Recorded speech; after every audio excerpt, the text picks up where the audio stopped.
মোদি খুনি পৃথিবীর সন্ত্রাসীদের তালিকা 1 নম্বরে কার নাম? একটু ইন্টারনেটে সার্চ দিয়েন, 1 নম্বরে দেখবেন এই মোদি। সব তার হাতে রক্ত হলো। কাদের রক্ত? কথা বলেন না কেন? যেমন আমাদের পাশের দেশের ভাইয়েরা আমাদের দেশের মালিক হয়ে ওনারা বসে আছে। বিগত 17 বছর যা খাওয়া খাইছে, এখন খুব আফসোস করতেছে খাওয়াটা হঠাৎ করে বন্ধ হলো কেন? বন্ধ হয়েছে আপনাদের বৈষম্যমূলক আচরণের কারণে, ঠিক কি না? আমরা আপনাদেরকে সুবিধা দেই আর আপনারা বর্ডারে আমাদের লোকদেরকে মারেন। আমরা আপনাদেরকে সুবিধা দেই আর আপনারা আমাদের মসজিদগুলো ভেঙে সেখানে মদের আস্তানা করেন। 4 লক্ষ মসজিদের দেশ হলো ভারত। কয় লক্ষ? 1 থেকে 2000 মসজিদকে শেষ করেছে এই মোদি। মোদি খুনি পৃথিবীর সন্ত্রাসীদের তালিকা 1 নম্বরে কার নাম? একটু ইন্টারনেটে সার্চ দিয়েন, 1 নম্বরে দেখবেন এই মোদি। সব তার হাতে রক্ত হলো। কাদের রক্ত? কথা বলেন না কেন? বাবরি মসজিদ ভেঙেছে কে? হিন্দু ঠাকুররা বলেছে এই বাবরি মসজিদ মুসলমানদেরই, এখানে কোনো মন্দির ছিল না, হিন্দু ঠাকুররা বলেছে। কে শুনে কার কথা? তবে কথা কিভাবে শোনাতে হয় এখন আফগানিস্তান থেকে শিক্ষা নাও, ঠিক তবে ঠিক। আফগানিস্তানের দিকে এখন কেউ চোখ দেয় না, দিলে সেই চোখ কি হবে? উপড়ে ফেলবে। আফগানিস্তানের ছোট ছোট ছেলেরাও বন্দুক চালাতে জানে। আপনারা কি চালাতে জানেন? হ্যাঁ, কোদাল চালাতে পারে।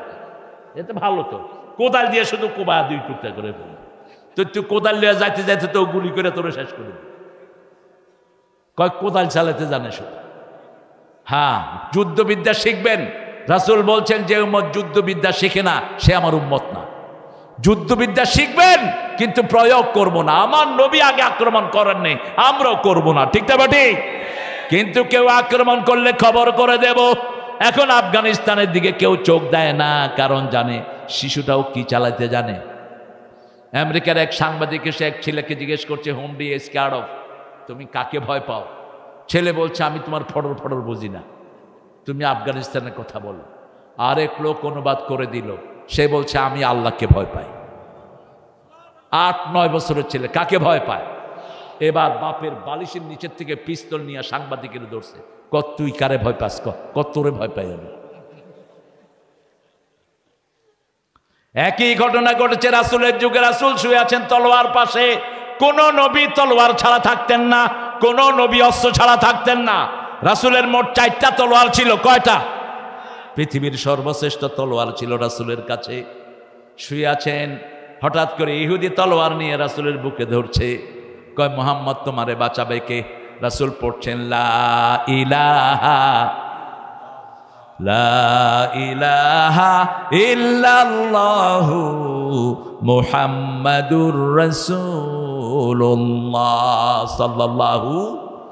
সব সময় কালেমাই আমাদের রক্ষা কবচ, ঠিক না বেটি? রাসূল সাল্লাল্লাহু আলাইহি সাল্লামকে আল্লাহ বলেন, কেন তোমাকে মেরাজে নিয়েছি শুনো। সুবহানাল্লাযী আসরা বিআবদিহি লাইলাম মিনাল মাসজিদিল হারাম ইলাল মাসজিদিল আকসা। সেই মসজিদে আকসা এখন ইহুদির বাচ্চারা আছে, ঠিক না বেটি? তবে অচিরেই এটা ইহুদি মুক্ত হবে, অচিরেই মুসলমান এখানে নামাজ পড়াবে। এখন যুদ্ধবিরতি হয়েছে, অল্প দিনের মধ্যে ওই ইহুদির বাচ্চাদেরকে ধরার সময় আসতেছে। আমাদের মুসলমানদের তো কোনো পার্স নাই। আশেপাশে যে মুসলিম দেশগুলো আছে এরা হা করলে তো ইহুদিরা আর বেরোতে পারে না, ঠিক না ঠিক? তামসা দেখে, ইহুদির সাথে ব্যবসা করে, ইহুদিদেরকে খাওয়া দেয়। এরদোয়ান পর্যন্ত টার্কি থেকে সব সালাদগুলো যায় ইহুদিদের কাছে। এরা এই জন্য চুপ করে ঘাপটি মেরে আছে, কথা বলে না। তবে আমাদের দেশের পাশে যদি হতো, ইহুদিরা দেখতে কত ধানে কত চাইল আছে, বাংলাদেশের কোন যুবক বসে থাকতো না, ঠিক না ঠিক? এখান থেকে আমরা মুসলমান তোমাদের সাথে আছি, আমরা এগিয়ে চলো তোমরা, আমরা আছি তোমাদের সাথে। সুযোগ পেলে যাবেন কিনা ফিলিস্তিন? কেন যাব না? রাসূল বলেছেন ফিলিস্তিনই হবে কিয়ামতের ময়দান। আরদুল মাহশার ওয়াল মানশার ফাতুবা লিশ শাম। পুরা 5টা দেশ মিলে হলো শাম। 5টা দেশ মিলে কি? প্রথম হলো ফিলিস্তিন, 2 নম্বর সিরিয়া, 3 নম্বর জর্ডান, 4 নম্বর হলো লেবানন, 5 নম্বর হলো ইসরায়েল। এই 5টা দেশ মিলে কি? শাম, আহলু শাম। ইসরায়েল তো ওটা ভণ্ড, উড়ে এসে জুড়ে বসে। ওরা মেহমানদারি করেছে, আরবরা মেহমান নেওয়াজ। বলছে ঠিক আছে, তোমাদেরকে কেউ জায়গা দেয় না, এখানে থাকো। এখন ওনারা বাড়ির মালিক হয়ে বসে আছেন। আমি জবাব দেব কেন? তারেক তুমি কোথায়? খায়ের, তারেক আসলে জবাব দিয়ে দিতে পারতাম। তবে নির্বাচনে বিশেষ করে যারা ময়দানে কোরবানি দেয়, এদের দাবি বেশি থাকে। যারা ময়দানে রক্ত দেয়, এদের জন্যই জমিনটা পাগল থাকে। ঠিক তবে ঠিক। এই 17 বছর ময়দানে কষ্ট করেছে কি এই মানুষটা, আমাকে বলেছে আল্লাহ যেন তাকে ইসলামের জন্য কবুল করে, আল্লাহ যেন তার কোরবানিটা ইসলামের জন্য কবুল করে। জালিম হটানোর জন্য কোরবানি করো এবাদত। এটা কি এবাদত? আল্লাহ যেন এই এবাদতে আমাদের সবাইকে সামিল করে নেয়। অনেক মেহমান এসেছেন যাদের সবাইকে স্টেজে আনলে ভালো হতো, কিন্তু স্মার্ট স্টেজ হয়ে যাওয়ার সম্ভাবনা আছে। সবাইকে আনা যাবে না। এখানে নিচে বসে আছেন অনেক ওলামা হযরত, আমি যাদের ছাত্র হতে পারলে ধন্য হতাম। আমাদের প্রিয় স্যাররা, primary sir, high school, college, university sir, বিভিন্ন পেশায় জড়িত আবাল বৃদ্ধা বনিতা, পর্দার মা বোনেরা, হিন্দু সম্প্রদায়ের ভাই বোনেরা, যতজন এসেছেন, আল্লাহ সবাইকে কোরআনের জন্য কবুল করুক, সবার জীবনের গুনাহগুলো মাফ করে দিক।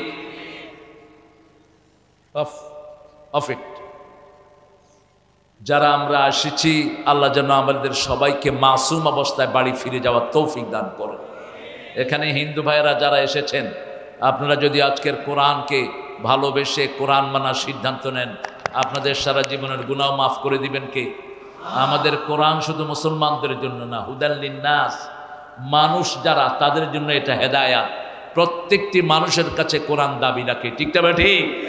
আমরা মানুষ, আমরা কি মানুষ। কোরআনের প্রথম অ্যাড্রেসিংটা হলো মানুষ।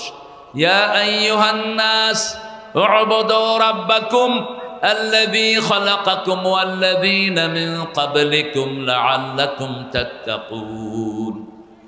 হে মানুষেরা, আল্লাহর ইবাদত করো, এক আল্লাহ ছাড়া কারো ইবাদত করো না। মূর্তি পূজার কোনো জায়গা কোনো ধর্মে নাই, হিন্দু ভাইদের কিতাবেও নাই, আন্দাজে বানিয়ে নিয়েছে। যেমন মুসলমানদের মধ্যে অনেকেই পীর পূজা করেন, বিভিন্ন জিনিসের পূজা করে। ঠিক তবে ঠিক। এরকম হিন্দু ধর্মের ভিতরেও রাম, কৃষ্ণা, এরা এক আল্লাহকে ডাকতো। এই রাম কৃষ্ণ এরা এক আল্লাহর পূজারই ছিল। এদেরকে এখন মানুষ পূজা করতেছে। নাউজুবিল্লাহ বলে। একজনের ইবাদত করব, তিনি কে? ইবাদত আছে যেখানে বরকত আছে, ইবাদত হয় রমজানে সবচেয়ে বেশি। এজন্য রমজানে বরকত সবচেয়ে বেশি। একটু মেরাজের আলোচনা না করলেই নয়। রাজি আছেন তো? মেরাজটা কেন সংগঠিত হলো, এই প্রেক্ষাপটে আমরা চলে যাই। বুখারীর একটি সহিহ হাদিস, রাসূল সাল্লাল্লাহু আলাইহি সাল্লামকে মা আয়েশা বলছেন, কোন দিন আপনার জীবনের শ্রেষ্ঠ দিন? কোন দিন আপনি বেশি কষ্ট পেয়েছেন? উহুদের দিন না অন্য কোনো দিন? রাসূল বলছেন না, উহুদের চেয়ে বেশি কষ্ট আমি পেয়েছি তায়েফের ময়দানে। উহুদে তো আমার দান মোবারক ভেঙে ফেলা হয়েছে, আমি অজ্ঞান হয়ে পাহাড়ের গর্তে পড়ে গিয়েছি। উহুদ পাহাড় আমার কষ্ট দেখে কাঁপা শুরু করেছে। আমি তখন উহুদ পাহাড়কে বললাম, উসকুনি ইয়া উহুদ, হে উহুদ তুমি থেমে যাও, তোমার উপরে 2 জন শহীদ আছে, 2 জন গাজী আছে, তুমি থেমে যাও। 2 জন শহীদ বলতে রাসূল বুঝালেন ওসমান এবং ওমর, আর 2 জন গাজী বলতে বুঝালেন আবু বকর এবং আলী। 4 খলিফার মধ্যে 2 জন শহীদ আর 2 জন, শুনতেছেন তো, গাজী। আমরা যেন শহীদ হতে পারি, আল্লাহ তৌফিক দান করেন। রাসূল সাল্লাল্লাহু আলাইহি ওয়াসাল্লাম বলেন, উহুদের দিন নয়, তায়েফের ময়দানে আমার কষ্ট হয়েছে সবচেয়ে বেশি। তায়েফের গোত্রপতিকে আমি দাওয়াত দিলাম, এক আল্লাহর ইবাদত করো, লা ইলাহা ইল্লাল্লাহু মুহাম্মাদুর রাসূলুল্লাহ সাল্লাল্লাহু। বারা ইবনে আযিব থেকে হাদিস, রাসূল সাল্লাল্লাহু আলাইহি ওয়াসাল্লাম বলছেন, উমিরতু আন উকাতিলান নাস হাত্তা ইয়াশহাদ লা ইলাহা। আল্লাহ আমাকে বলেছেন ততক্ষণ পর্যন্ত সংগ্রাম করবা, যুদ্ধ করবা, যতক্ষণ পর্যন্ত মানুষ না বলে লা ইলাহা ইল্লাল্লাহ, লা ইলাহা ইল্লাল্লাহ। রাসূল সাল্লাল্লাহু আলাইহি ওয়াসাল্লাম বলছেন, আমি যখন ওকে দাওয়াত দিয়ে ফিরে আসতেছিলাম, তখন তায়েফের কিছু ছেলেকেও লিলিয়ে দিল। ওরা আমার গায়ে পাথর মারা শুরু করলো। পাথর মারতে মারতে আমার সারা শরীর রক্তাক্ত হয়ে গেল, এমনকি আমার শরীরে রক্ত জমে আমার জুতা মোবারকে জমা হয়ে গেল। আমি ক্লান্ত শান্ত অবস্থায় একটা আঙ্গুরের বাগানে গেলাম, সেখানে দেখলাম একটা মেঘ, একটা কি মেঘ, মেঘের উপরে দেখি জিবরাইল আমিন আলাইহিস সালাম। জিবরাইল আমিন আলাইহিস সালাম এসে আমাকে বললেন, আল্লাহ আপনাকে সালাম দিয়েছেন, আর আপনার সব কথাগুলো অবস্থাগুলো বিবেচনা করছেন কে, সব দেখছেন কে? আমার সাথেই পাহাড়ের ফেরেশতাদেরকে পাঠানো হয়েছে। পাহাড়ের ফেরেশতারা এসে রাসূলকে সালাম দিলেন, বললেন, ইয়া রাসূলুল্লাহ, এখনই অনুমতি দেন। মুহূর্তের মধ্যেই দুই পাহাড় চাপা দিয়ে উহুদের সব, তায়েফের সব মানুষকে শেষ করে দিবেন কে? রাসূল বললেন, না, সবাইকে শেষ করে দিলে কার কাছে আমি পৌঁছাবো? লা ইলাহা ইল্লাল্লাহু মুহাম্মাদুর রাসূলুল্লাহ। রাসূল সাল্লাল্লাহু আলাইহি ওয়াসাল্লাম বলেন, হতে পারে এরা গ্রহণ করে না, এদের ছেলেরা আমার কালেমা গ্রহণ করবে, এদেরকে মাফ করে দেয়া হোক। রাসূল আঙ্গুরের বাগানে বসলেন, আল্লাহ আপনি আমাকে কার কাছে পাঠিয়েছেন? কিভাবে আপনি আমাকে এইভাবে পাঠাতে পারলেন? তিনি শিকায়ত করছেন। তখনই জিবরাইল আমিনের মাধ্যমে আল্লাহ সিদ্ধান্ত পাঠালেন, আমার নবীকে বলো কোথায় পাঠিয়েছি, কি জন্য পাঠিয়েছি, অচিরেই ওনাকে আসমানে এনে আমি সব বর্ণনা করে দেব। মেরাজের সিদ্ধান্ত হয় কোন দিন? তায়েফের দিন। কোন দিন? তায়েফের দিন মেরাজ আসলো। বুখারীর 349 নম্বর হাদিস, বিরাট লম্বা হাদিস। রাসূল সাল্লাল্লাহু আলাইহি ওয়াসাল্লাম ঘুমিয়ে আছেন, হঠাৎ করে দেখলেন ছাদ খোলা। ছাদ কি খোলা? রাসূল বুঝতে পারলেন অস্বাভাবিক কিছু হতে যাচ্ছে। ছাদ খোলা, সেখান দিয়ে ঢুকলেন জিবরাইল আমিন আলাইহিস সালাম। নরমালি তিনি দরজা দিয়ে ঢুকেন, কিন্তু আজকে যেহেতু একটা ব্যতিক্রমধর্মী কাজ দেখানো হলো, সমস্ত মুহাদ্দিসিনে কেরাম বলছেন এটা ইশারা করে এমন একটা কাজ সামনে আসছে যেটা অতীতে কখনো হয় নাই। রাসূল সাল্লাল্লাহু আলাইহি ওয়াসাল্লামকে বের করে নেওয়া হলো, বের করে কাবার পাশে রাসূলের সিনা সাক করা হলো। দ্বিতীয়বার ওপেন হার্ট সার্জারি হয় মুহাম্মদ সাল্লাল্লাহু। রাসূল বললেন, আমার সিনাকে ছিঁড়ে ফেলা হলো, আমার হার্টটা বের করে একটা স্বর্ণের পাত্রের ভিতরে আল্লাহ হিকমত এবং জ্ঞান দিয়ে ভরে দিয়েছেন স্বর্ণের পাত্র। সেই হিকমত এবং জ্ঞান আমার কলিজায় ঢুকিয়ে দেয়া হলো, আবার আমাকে আগের মতো করে দেয়া হলো। ছোট্ট একটি প্রাণী আসলো, সাদা প্রাণী, নাম হলো বোরাক। কি নাম? এটা গাধার চেয়ে ছোট, গাধার চেয়ে ছোট, খচ্চরের চেয়ে বড়। খচ্চর কাকে বলে? গাধা আর উটের, গাধা আর ঘোড়ার সংমিশ্রণে যেটা হয় ওটার নাম কি? খচ্চর। এই বাগাল এই খচ্চরের চেয়ে একটু বড় ছিল, এটা সাদা ধবধবা। তো এই প্রাণীটি বাধা ছিল। রাসূল সাল্লাল্লাহু আলাইহি ওয়াসাল্লাম বললেন, তিরমিজির আরেকটা বর্ণনায় যাচ্ছি, রাসূল সাল্লাল্লাহু আলাইহি ওয়াসাল্লামকে দেখে ওই খচ্চরটা লাফালাফি শুরু করলো। জিবরাইল আমিন আলাইহিস সালাম বললেন, ও জিবরাইল, ও খচ্চর শুনো, বোরাক শুনো, তোমার পিঠে যিনি চড়বেন উনি আল্লাহর সবচেয়ে কাছের মানুষ। ত্রিভুবনে ওনার চেয়ে আল্লাহর কাছের আর কেউ নাই। সাথে সাথে বোরাক থেমে গেল, ঘামানো শুরু করলো, একটু অনুতপ্ত হলো। ওটার উপরে চড়ে বসলেন রাহমাতাল লিল আলামিন। এক টানে বোরাক ওনাকে নিয়ে চলে গেল বাইতুল মুকাদ্দাস।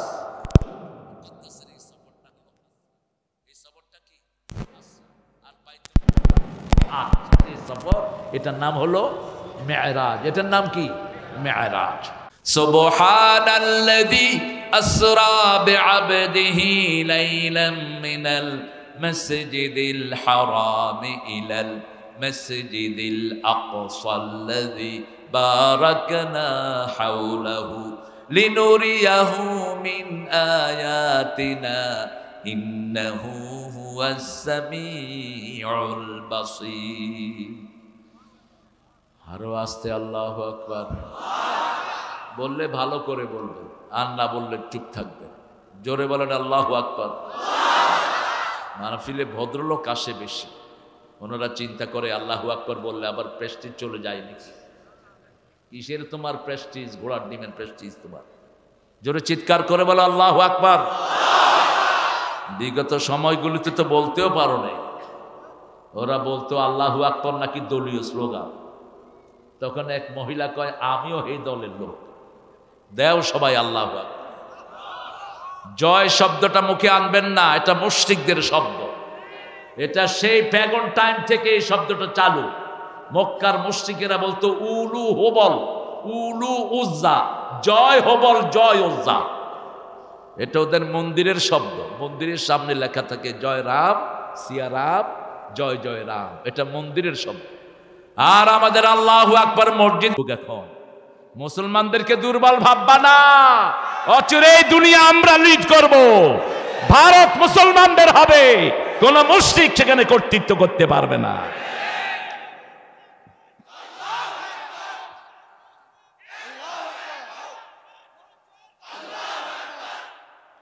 মোদি মিয়ার খেলা শেষ, এখন হলো বিষ ছাড়া দোঁড়া সাপ।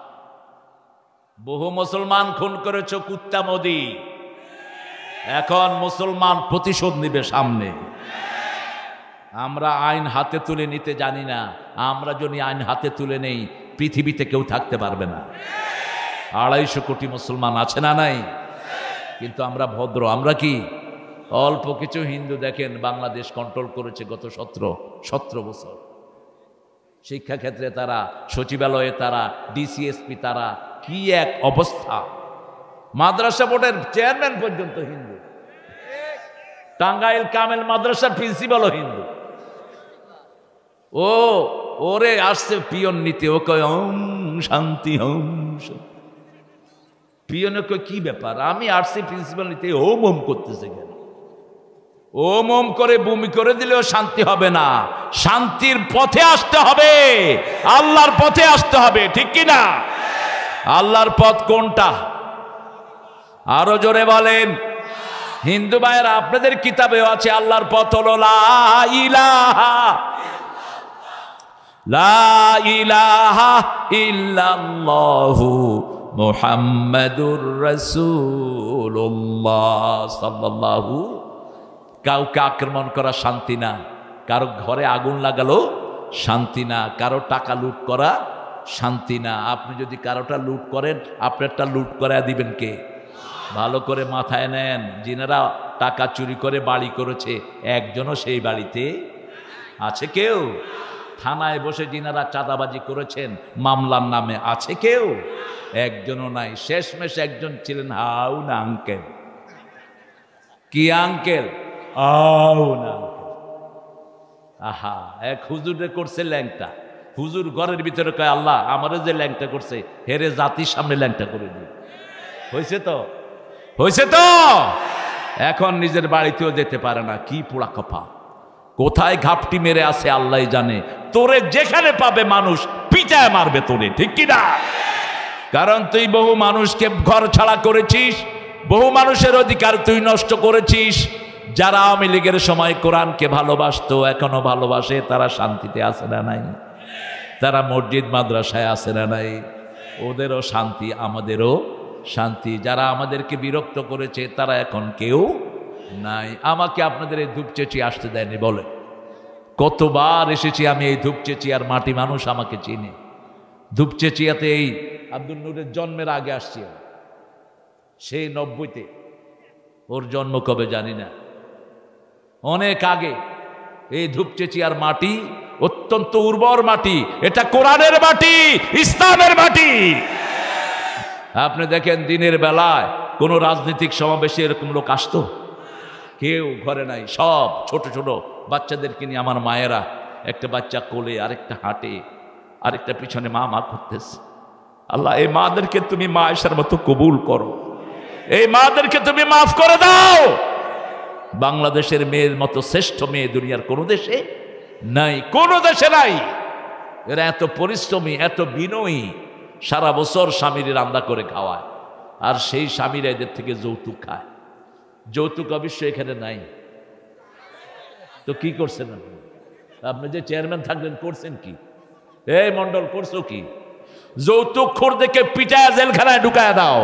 যারা যৌতুক খায় এদের হাসর হবে হিন্দুদের সাথে। যৌতুক এসেছে কোন ধর্ম থেকে? হিন্দু ধর্মে মোহরানোর কোনো ব্যবস্থা নাই। বিয়ের সময় বাপের বাড়ি থেকে যা নিতে পারস, যা তুই নিতে পারস তাই লাভ।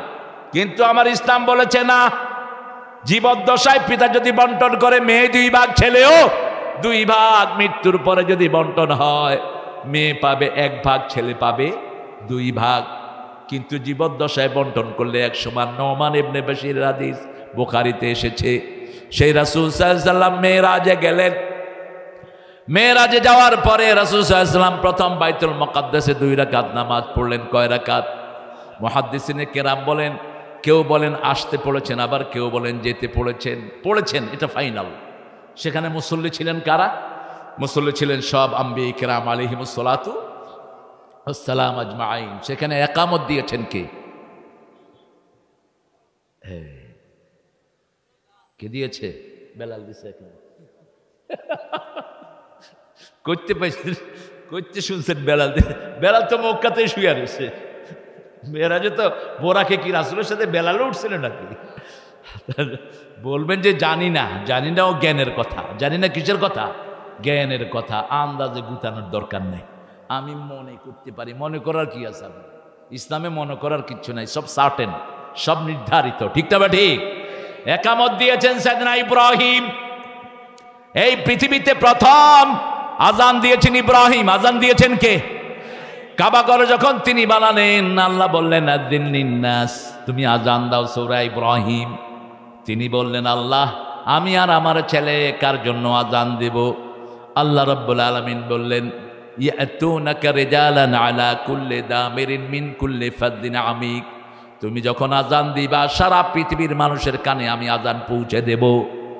তোমার আজান যার কানে যাবে, প্রতি বছর এই ঘরে এসে সে পড়বে লাব্বাইক লাব্বাইক লাব্বাইকা লা শারীকা লাকা লাব্বাইক। আপনাদের এখানে এরকম লোক আছে না নাই? তার মানে ওনার আজান যার কানে গেছে সে হজে যাবে। কোথায় হজে যাবে? আরাফার ময়দানে যাবে। কিয়ামত পর্যন্ত এই আজান মানুষের কাছে পৌঁছে দিয়েছেন কে? সেই আল্লাহ রাব্বুল আলামিনের খলিল সেখানে একামত দিলেন, কারণ তিনি ছিলেন ইমাম। তিনি কি ইমাম? আর রাসূল সাল্লাল্লাহু আলাইহি ওয়াসাল্লাম ছিলেন তিনারও ইমাম। আল্লাহু আকবার। ইমামুল মুরসালিন, ইন্নী জাইলুকা লিন্নাসি ইমামা। ওটার পরে সাইয়েদনা ইব্রাহিম আলাইহিস সালাম ওই যে তিনি একামত দিলেন, কারণ তিনি আগেই তো আজান দিয়েছেন, এখন একামতটা বাকি ছিল, নামাজটা পরিপূর্ণ করে দিলেন। নামাজের জন্য নবীদের মধ্যে প্রথম দোয়া করেছেন কে? তাও ইব্রাহিম আলাইহিস সালাম। সূরা ইব্রাহিম তিনি দোয়া করছেন, রাব্বি জাআলনি মুকিমাস সালাতি ওয়া মিন যুররিয়াতি রাব্বানা ওয়া তাকাব্বাল দুআ। হে আল্লাহ, আপনি আমাকে, আমার প্রজনীকে নামাজ কায়েমকারী বানিয়ে দেন। Make me and my children, my progeny who will establish the prayer. যারা নামাজ কায়েম করবে আমার প্রজনী থেকে, আমার বংশধর থেকে এরকম সন্তান আপনি বের করে দেন। সুবহানাল্লাহ। রাসূল সাল্লাল্লাহু আলাইহি ওয়াসাল্লাম মেরাজে গেলেন। মেরাজে যাওয়ার আগে 2টি জিনিস ওনার কাছে আনা হলো। একটা আনা হলো মধু, আর একটা আনা হলো দুধ। উনি কোনটা খেলেন? জোরে বলেন। দুধ খেলেন। উনি গেলেন, মেরাজটা হয়েছে হিজরতের 1 থেকে 1.5 বছর আগে। তিনি প্রথম ইস্তেগফার করলেন। মদিনার উপর দিয়ে তাকে নেওয়া হলো একটা শান্ত প্রকৃতি। জিবরাইল আমিন বললেন, এই সেই জায়গা যেখানে আপনি বাকি জীবন কাটাবেন, এখানে আপনি থাকবেন, এখানে আপনার কবর হবে, এটাই হবে আপনার চূড়ান্ত জায়গা। মদিনা হলো ঠান্ডা, মক্কা হলো গরম। মদিনার লোকও ঠান্ডা। আপনি গেলে দেখবেন এত ঠান্ডা। মদিনার লোক, আপনি কোনো জিনিস কিনতে যাবেন, আপনি জিজ্ঞেস করবেন কাম হাদা, এটা কত? আশারা 10। কত? 10। কত? 10। 100 বার জিজ্ঞেস করলেও ক্লান্ত হবেন। কিন্তু মক্কা হলো তার ব্যতিক্রম। আপনি জিজ্ঞেস করবেন কাম হাদা, আশারা 10। আবার জিজ্ঞেস করবেন কাম হাদা এতলা বাররা, এই তুই ভাগ, তোর থেকে বেশুন না। আবার যদি জিজ্ঞেস করেন এটা কত, তাইলে দোকান বন্ধ করেও বাড়ি চলে যাবে।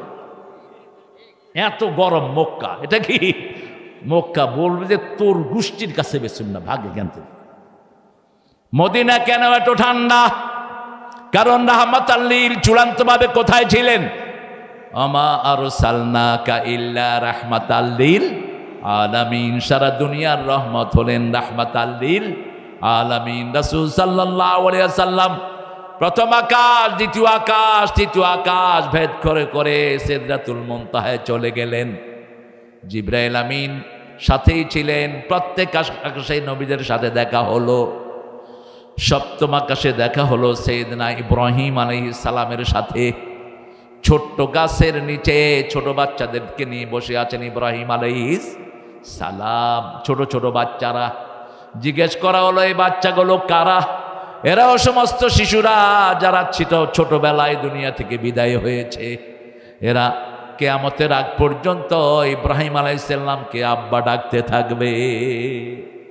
আমারও দুইজন আছে সেখানে, আমার দুই শিশু চলে গেছে দুনিয়া থেকে।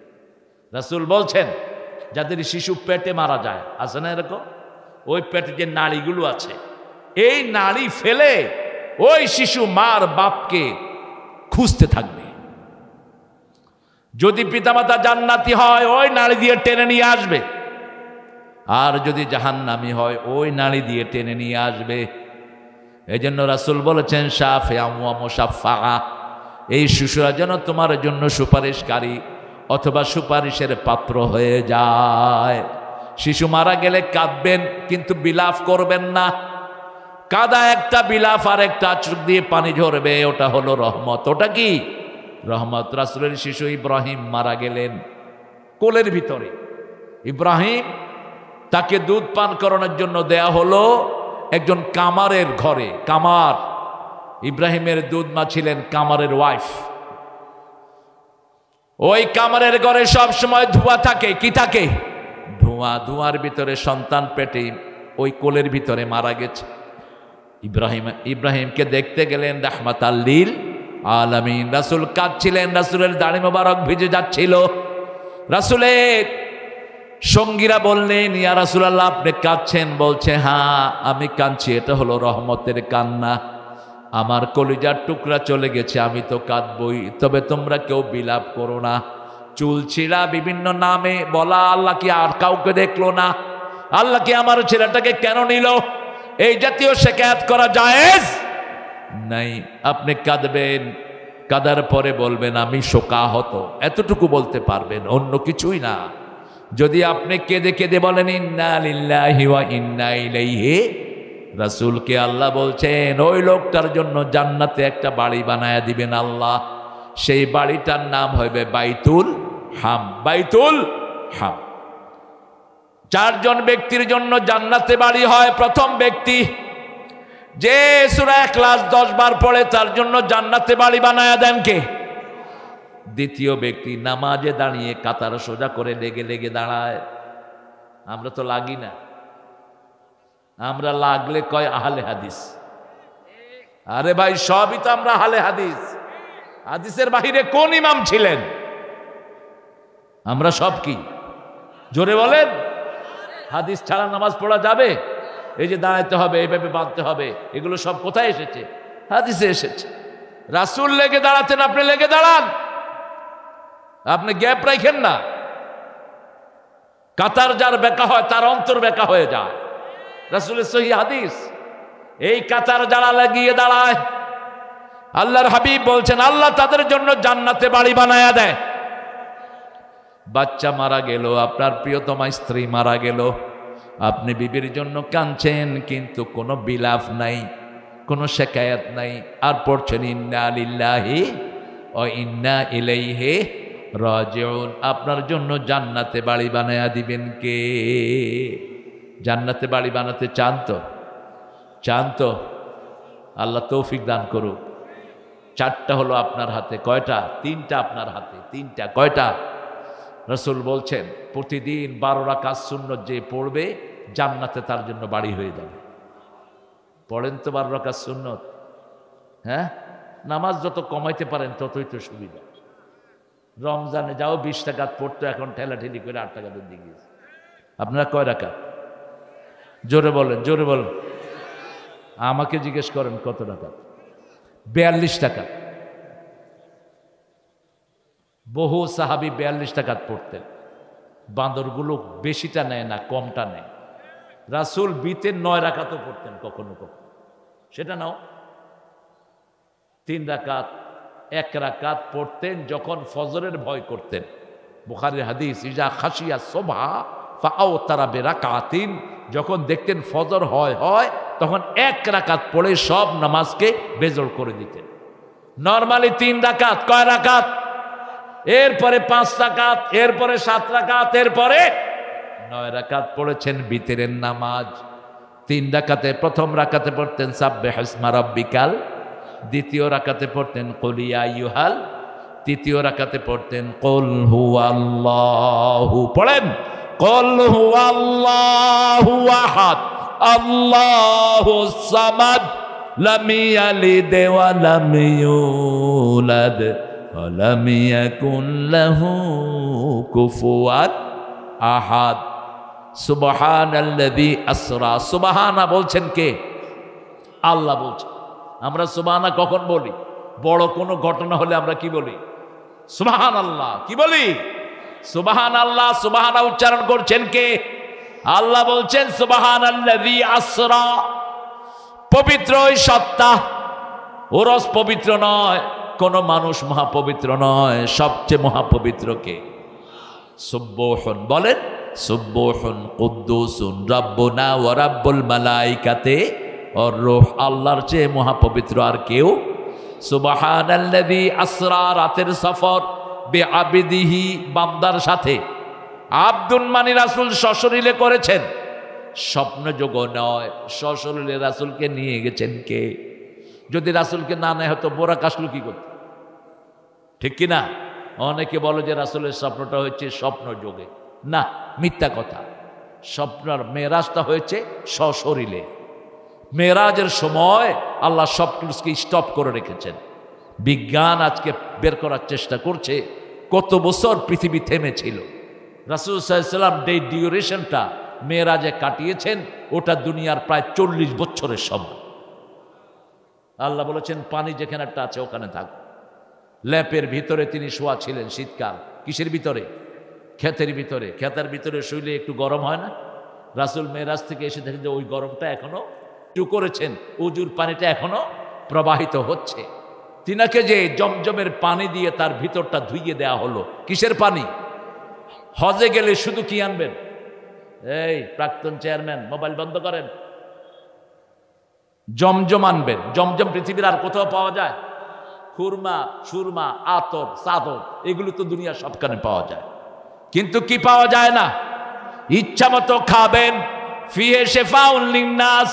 রাসূল এটা খেতে 3টা দোয়া করতেন। পড়েন আল্লাহুম্মা ইন্নী আসআলুকা ইলমান নাফিআ রিজকান ওয়াসিআ ওয়া শিফাআন মিন কুল্লি দাইন। হে আল্লাহ, আপনার কাছে উপকারী জ্ঞান চাই। কি জ্ঞান?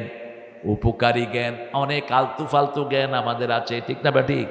সবাই ফেসবুকে পড়ে, কি পড়ে? End of the day rubbish, কিচ্ছু নাই। আলতু ফালতু জিনিস দেখতে থাকে ঘন্টা সে ঘন্টা, ঠিক না বা ঠিক? শয়তান এসে কয়, এই তোমাদের ধূপটিতে ওয়াজটা হলো, হুজুরের ওয়াজটা দেখো, ইউটিউবে আস। বাস, হুজুরের ওয়াজ দেখতে গিয়ে কত হুজুরে যে দেখে, কত আজে বাজে জিনিস দেখে। ইন্টারনেটে বাজে জিনিস বেশি না হুজুর বেশি? তো ঢুকেন কেন এটার ভিতরে? আবার হুজুররা নিজের ক্যামেরা ট্যামেরা নিয়েও ঘুরে। এখন শয়তান আপনাদেরকে একটা ফুসলানি দিয়ে বাস এরপরে বাজার দিকে নিয়ে যায়। অতএব যেখানে বেশি খারাপ জিনিস ওখানে না ঢুকাই ভালো। মদের ভিতরে উপকার আছে না নাই? তবে ক্ষতি, ক্ষতি বেশি। মদ খায় বোরে মা কয়, আপনাদের এখানে নাই? বোরে কি কয়? মা কয়। আমাকে এক মহিলা বিচার দিয়েছেন, আমি তখন ক্লাস 8-এর ছাত্র। বলছে, ওই চাচি আমাকে বলছে, বাবা তোমার চাচা যেন কি খায় এসে আমারে মা কয়। চাচি আপনি কি করবেন? আমি বললাম যে হাতুড়া নিয়ে খাড়াইবেন। যাতে মাতাল তালে ঠিক, যখন আতুরা নিয়ে খালাইছে ততরে মা কমু না। এই মদ দুপচেচিয়াতে নাই। কি করলা, খেড়ে পারলা না? হ্যাঁ, মদ খোরদেরকে ধইরা হাত পা ভাঙ্গা জেলখানায় ঢুকায় দাও। মদের ব্যবসা যেগুলো করে, ইয়াবা হিরোইনচির ব্যবসা যেগুলো করে, পিটাই ইউনিয়ন ছাড়া করে দাও। কারণ এই চেয়ারম্যানকে, এই ইউনিয়নের ব্যাপারে প্রশ্ন করবেন কে? আমার আগের ভাইকে প্রশ্ন করবেন কে? তিনি যদি একমত হন, আপনাদের সমর্থন তো আছে, কোন মদ আলা এখানে মদ বেচতে পারবে? কোন গাঞ্জুড়ি গাঁজা বেচতে পারবে না। সবচেয়ে দুঃখের ব্যাপার হলো এখন স্কুলের 6-7 ছেলেরা গাঁজা বেচে, বিড়ি খায়। আপনাদের এখানে নাই? কোনো পড়াশোনা তো নাই স্কুলগুলোতে, স্কুলগুলোতে কিচ্ছু নাই, স্কুলগুলো ধ্বংস করে দেয়া হয়েছে। আমরা আমাদের ছেলেদেরকে কোরআনের মাদ্রাসায় দেব, রাজি আছি তো? আজকে মাদ্রাসার ছোট্ট ছোট্ট ছেলেরা খাওয়া পায় না, পড়া পায় না, সারা দুনিয়ার পুরস্কার নিয়ে আসতেছে। বিগত 20 বছর সারা দুনিয়াতে ফার্স্ট হচ্ছে বাংলাদেশের ছেলেরা, ঠিক না ঠিক? স্কুলে যদি কোরআন ঢুকিয়ে দেয়া হয়, স্কুলের ছেলেরা মাদ্রাসার চেয়ে ভালো করবে। কারণ সারা পৃথিবীর কম্পিউটার সায়েন্সে ফার্স্ট হচ্ছে বাংলাদেশের ছেলেরা। এত ব্রেন ছেলে পৃথিবীর কোনো দেশে নাই, কিন্তু আমাদের মেধাগুলোকে নষ্ট করে দেয়া হচ্ছে। কোরআনের মাহফিল বেশি করে করেন, যেমন দেখেন এখন এই মাহফিলে ছোট শিশু বেশি না বুড়া বেশি? সব বৈষম্য বিরোধী ছেলেরা ছোট ছোট। এই দেখেন, এই যে মোবাইল নিয়ে বসে আছে কোরআনের বাগানে। এখন এখানে যদি না আসতো এরা কি করতো? এই এই ডাইনে বামে মার মার।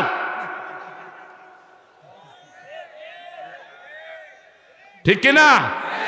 এই সেই প্লেয়াররা, ওদের মেধা তো বসে থাকবে না, ওরা চায় আল্লাহর প্রিয় হতে, ঠিক কিনা? বাধা ছিল বিগত সরকার, ওই সরকার মূর্তি দিয়ে সারা দেশ ভরেছে। এডুকেশনে কিচ্ছু দেয়নি। আলু ভর্তা শিখায়, ডিমবাজি শিখায়, কি কি হাবি যাবি, আর নাচও শিখেছে। দেখছো না? নাচে, নাচ তো এখন সবখানে ঢুকছে। ওয়াজের মাথায়ও কিছু নাচুন্না হুজুর আছে, আইনে এদেরকে পিটায় জেলখানায় ঢুকায় দাও। নাচানাচির কোনো জায়গা ইসলামে নাই। যারা নাচে, রাসূল বলেছেন এরা শয়তান। এরা কি? শয়তান। এরকম এরকম করবে না, খবরদার। মা আয়েশার কাছে এক সাহাবী এসেছেন একটা নাচ শোনানোর জন্য। তিনি খুব নাচ পছন্দ করতেন, রাসূলও নাচ পছন্দ করতেন। তলাআল বাদরু আলাইনা মিন সানিয়াতিল ওয়াদা ওয়াজাবা শুকরু আলাইনা মা দাআ লিল্লাহি দা' আইয়ুহাল মাবউসু ফিনা জিতা বিল আমরিল মুতা'। আপনি হাঁটতেছেন কেন বাবা? কোথায় যাচ্ছেন? হাই হাই রে, 1 নাম্বার রে, এখানে ছেড়ে দিতে পারেন, সমস্যা নেই। রাসূলের ওয়াজ শুনতে শুনতে এক সাহাবী মসজিদের ভিতরেই শেষ। কি বলছে? সাহাবীরা দেখে যে কিরে পানি আসলো কইতে। এখন সবাই তো হাত ঘুটে আনিছে। রাসূল দেখলেন, দেখে বলেন, এই বাশশিরু ওয়ালা তুনাফফিরু ওয়াসসিরু ওয়ালা তুআসসিরু বুইসতু মুআসসিরিন। সহজ করে দাও, কঠিন করে দিও না। সুসংবাদ দাও, দুঃসংবাদ দিয়ে সরিয়ে দিও না। সবার হাত নেমে গেল। সাহাবী কিসের উপর বসা? পেশাবের উপরে বসা। আমাদের ছেলেরা মূর্তির মাথায় কি করছে? কি করছে? কিন্তু ছেলেগুলো অনেক ট্যালেন্টেড, পেশাব করছে কিন্তু পোলাপান কিছু উড়াইতে পারে না। পোলাপান নিচে থেকে ক্যামেরা ধরছে, পোলাপানে ওটা কয় তো করছে আমি চালা, শুধু দেখবি যে আমি কাম সারছি, আর কিছু দেখবি না। আল্লাহ ছেলেটাকে পুরস্কৃত করুক। হ্যাঁ হিন্দু ভাইয়েরা, আপনারা তো মূর্তিগুলোর পূজা করে কোথায় চুবান? কোথায় চুবায়? কোথায়? নজরুল এটা বলছে পারে, কিছু মোল্লা করেছে নজরুল নাকি কাফের। ভগবান বুকে মারি পদচিহ্ন। ওরা যখন মূর্তি চুবায় তখন মূর্তির উপর কি করে? নাচে। ওটাই বলছে নজরুল। এখন মোল্লারা কয় নজরুল কাফের। নজরুল কয় তুই কাফের। ওরা যা করে আমি তো তাই বললাম। অসম্ভব ট্যালেন্টেড একজন মানুষ। কি নাম? নজরুল। আল্লাহ তাকে মাফ করে দিক। আরো জোরে বলি আমিন। মসজিদেরই পাশে আমার আর কোন কবি বলছে এই কবিতা? আর কেউ বলে নাই। আবার বলছে মসজিদের ঝাড়ু দেন আমার হাতে ওঠে, মসজিদের পাশে আমার কবর দিও ভাই, যেন গোরে হতেও মুয়াজ্জিনের আযান শুনতে পাই। আমার গোরের পাশে দিয়ে ভাই নামাজিরা যাবে, পবিত্র সেই পায়ের ধ্বনি এ বান্দা শুনতে পাবে। গোর আযাব থেকে গুনাহগার পাইবে রেহাই, মসজিদেরই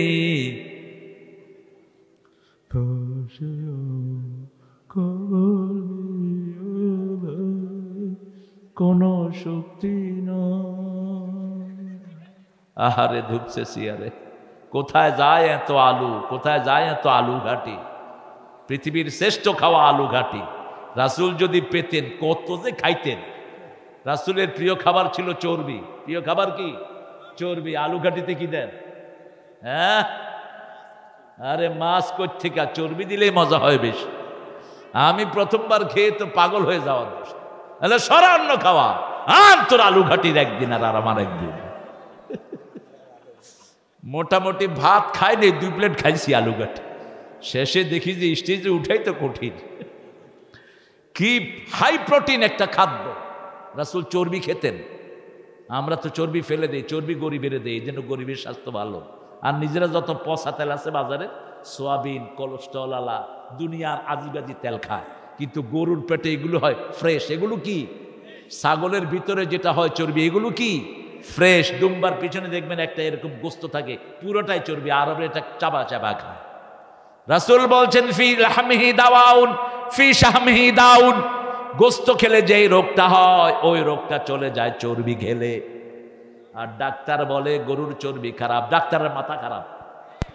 ডাক্তাররা আগে বলতো ডিমের কুসুম ভালো আর সব ক্ষতি, এখন কয় কুসুম ক্ষতি, সাদাটা ভালো। এখন কয় পুরোটাই ভালো। বোধহয় আন্ডা কোম্পানিটা পয়সা দিছে। আন্দাজে কথা বলার আর জায়গা পাও না মিয়া। ডিম হলো ইনস্ট্যান্ট এনার্জি। আপনি হঠাৎ করে আপনার শরীরে শক্তি পাচ্ছেন না, 2টা ডিম খেয়ে ফেলেন, শক্তি কে দিবেন? পুরা মুরগির শক্তি আপনার শরীরে চলে আসবে। আপনি একটু চর্বি খান, সারা সপ্তাহ আপনার শরীর ভালো থাকবে। রেগুলার কোনো জিনিসই খাওয়া ভালো না, ঠিক না ঠিক? যখন পড়লেন হাত কেঁপে কেঁপে তলোয়ার পড়ে গেল। এবার রাসূল তলোয়ার নিয়ে বললেন তোরে বাঁচাবে কে? বলছে তুমি। রাসূল বললেন যা মাফ করে দিলাম। ওই লোকটা পড়ে নিল লা ইলাহা ইল্লাল্লাহু মুহাম্মাদুর রাসূলুল্লাহ সাল্লাল্লাহু লিনুরিয়াহু মিন আয়াতিনা, আমার নিদর্শনগুলো দেখাবো। আমি দেখালাম নামাজের পরিণতি কি, আমি দেখালাম চগলখড়ির পরিণতি কি, আমি দেখালাম সুদের পরিণতি কি, আমি দেখালাম ঘুষের পরিণতি কি। যতগুলো অপকর্ম পৃথিবীতে মানুষ করে সবগুলোর কি পরিণতি হয় সেটা জাহান্নামে রাসূলকে দেখালেন কে? আর ভালো কাজের কি ফল হয় জান্নাতে দেখালেন কে? লিনুরিয়াহু মিন আয়াতিনা ইন্নাহু হুয়াস সামিউল বাসীর। রাসূল সাল্লাল্লাহু আলাইহি ওয়াসাল্লাম বলছেন আমি জান্নাতে যখন ঢুকলাম তখন শুনছি আমার সামনে দিয়ে হাঁটছে বেলাল। কে হাঁটছে? বেলালের পায়ের চিহ্ন পাচ্ছি, বারবার আওয়াজ পাচ্ছি। রাসূল নেচে এসে বললেন ও বেলাল, কারো কথা মনে পড়লো না, আমার এতজন বিবি মনে পড়লো না, কিন্তু তুমি কোন আমল করো? আমি জান্নাতে গিয়ে শুনেছি তুমি আমার সামনে হাঁটছো। কি আমল তুমি করো বেলাল? বেলাল বলছেন আমি জানি না কোন আমল করি, তবে প্রত্যেক ওযুর পরে আমি 2 রাকাত নামাজ পড়ি। কয় রাকাত? আজকে থেকে আমরাও পড়বো, রাজি আছেন তো? আমরা শুধু জুমার দিন পড়ি, আমরা জুমার দিন পড়ি তাহিয়াতুল ওযু, কিন্তু বেলাল যখনই ওযু করতেন কয় রাকাত? 2 রাকাত পড়ে নিতেন। এই জন্য বেলালের পায়ের আওয়াজ কোথায় চলে গেছে? বেহেশতে চলে গেছে। রাসূল সাল্লাল্লাহু আলাইহি ওয়াসাল্লাম দেখলেন কিছু মা তাদের চুলের উপর তাদেরকে চুল দিয়ে পেঁচিয়ে তাদেরকে ঝুলিয়ে রাখা হয়েছে। জিজ্ঞেস করলেন এরা কারা? এরা ও সমস্ত মেয়েরা যারা চুল ছেড়ে চলাফেরা করত। আমাদের মেয়েদের মধ্যে চুল ছেড়ে চলাফেরা করার মেয়ে আছে না নাই? আপনার মেয়েকে আপনি চুল বেঁধে পাঠাবেন, বোরকা দিয়ে পাঠাবেন। যে মেয়েরা পর্দা করে না ওই মেয়েরা সোজাসুজি কোথায় যাবে? আপনি স্বামী, আপনি জানেন না আপনার বিবি কোথায় যায়। আপনি বাপ, আপনার মেয়ে ক্লাস 10-এর মেয়ে, 5-এর মেয়ে কোথায় যাচ্ছে, কোথায় কি করছে আপনি খবর রাখেন না। আপনি দায়ুস। 3 ব্যক্তি জান্নাতে যাবে না। কয় ব্যক্তি? প্রথম ব্যক্তি পিতামাতার অবাধ্য। এরকম সন্তান এখানে আছে না নাই? পিতামাতার সাথে রাগ করে, জিনিস আসার মারে, দরজা জোরে লাগায়, ঝাঁকি দিয়ে কথা বলে। মেরাজের অন্যতম শিক্ষা 14টা শিক্ষা রাসূল নিয়ে আসলেন। এই 14টার আজকে অন্তত কয়েকটা আলোচনা করি। প্রথম আনলেন ওয়াকাদা রাব্বুকা, পড়েন ওয়াকাদা রাব্বুকা আল্লা তা'বুদু ইল্লা ইয়্যা ওয়া বিল ওয়ালিদাইনি ইহসানা ইম্মা ইয়াবলুগান্না আহাদাহুমাল কিবার আও কিলাহুমা فلا تقل لهما أف ولا تنهرهما وقل لهما قولا كريما واخفض لهما جناح الذل من الرحمة وقل رب ارحمهما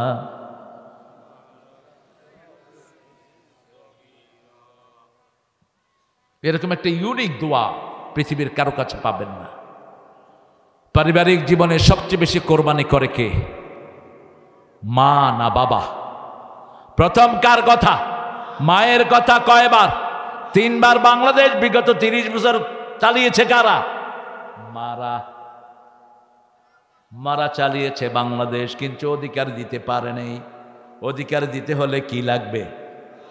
আরো জোরে বলেন। কোরআন। আপনাদের বগুড়ার নেত্রী হলো কোরআনের পক্ষের মানুষ। আলেমদেরকে ভালোবাসতেন কি বাসতেন না? আল্লামা সাইদির মৃত্যুতে সবচেয়ে বেশি কেঁদেছে কে? এই আপনাদের এই নেত্রী। বিগত বছরগুলোতে নাকি বগুড়ার উন্নয়ন হয়নি। হয়েছে? কত বড় বৈষম্য চিন্তা করেন। তুই কি তোর বাপের পয়সা দিয়ে উন্নতি করতি? টাকা তো আমাদের, ঠিক না? ঠিক। বগুড়ার লোকেরা ট্যাক্স দেয়নি। কথা বলেন না কেন? বগুড়ার থেকে ট্যাক্স নেওয়া হয়নি, সে টাকা কি করছে? হ্যাঁ, জবাব দিতে হবে আল্লাহর কাছে, ঠিক না? ঠিক। তোমার কাজের লোক 400 কোটি টাকার মালিক হয় কেমনে? তোমার দরবেশ 36,000 কোটি টাকার মালিক হয় কেমনে? তোমার এসালম 80,000 কোটি টাকা লুট করছে কোত্থেকে? সব হিসাব কার কাছে আছে? আল্লাহর কাছে। এই জন্য ধরবেন কে? বগুড়া হলো উত্তরবঙ্গের গেটওয়ে। বগুড়া যদি উন্নতি না হয় পুরো উত্তরবঙ্গ কামা। আল্লাহ বগুড়াকে আপনি সুশোভিত করে দেন। আরো চিৎকার করে বলেন আমিন। আজকে একজন সাংবাদিক দেখলাম একটা রিপোর্ট দিচ্ছেন, তারেকের পৃথিবীর কোথাও কোনো বাড়ি নেই। বগুড়া তো তারেকের এই পর্যন্ত, বগুড়া তো ওর বাপের বাড়ি। ওর বাড়ি কই আছে? এই কথা বল না।